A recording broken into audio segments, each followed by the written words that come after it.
Afternoon guys. আজকে দেখো বিকেল থেকেই ব্লগটা স্টার্ট করলাম। আর এখন দেখো বিকেলবেলা আমি রেডি হয়ে নিয়েছি। এখন বাজে প্রায় 4:45 মতো।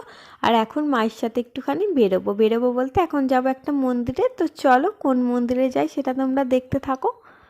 কথা বলতে বলতে দেখো আমরা প্রায় চলেও এসেছি। আর আমি আর মা আমরা কিন্তু শুধু দুজন আসিনি, আমাদের সাথে আর একজন এসেছে, সেটা হচ্ছে দিদা।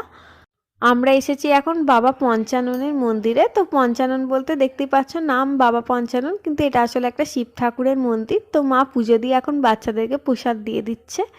এই গ্রামটার মাঠের মাঝখানে একদম এই মন্দিরটা, আর গ্রামের সব বাচ্চারা মন্দিরটার চারিদিকে খেলাও করছিল। আর মা প্রসাদটা এবার দিদাকেও দিয়ে দিল। আর এই মন্দিরটার চারপাশে দেখতেই পাচ্ছ কতগুলো ঘোড়া। তো এই মন্দিরটাতে বছরে একটা দিন বিশেষভাবে পুজো হয়, সেটা হচ্ছে কি মাঘ মাসের প্রথম দিন, পয়লা মাঘ। তো সেদিনকেই যার যা বোধহয় মানত থাকে, তো তারা একটা করে এখানে ঘোড়া দিয়ে যায়। তো সেই জন্য এখানে দেখতেই পাচ্ছ কত ঘোড়া জড়ো হয়েছে। আর সামনে যেহেতু পয়লা মাঘ গেল, মা পয়লা মাঘের দিন এসে পুজো দিয়ে গেছে, কিন্তু আমার সেদিনকে আসা হয়নি। তো আমি আজকে ফার্স্ট টাইম এলাম, আর দিদাও আজকে ফার্স্ট টাইম এলো।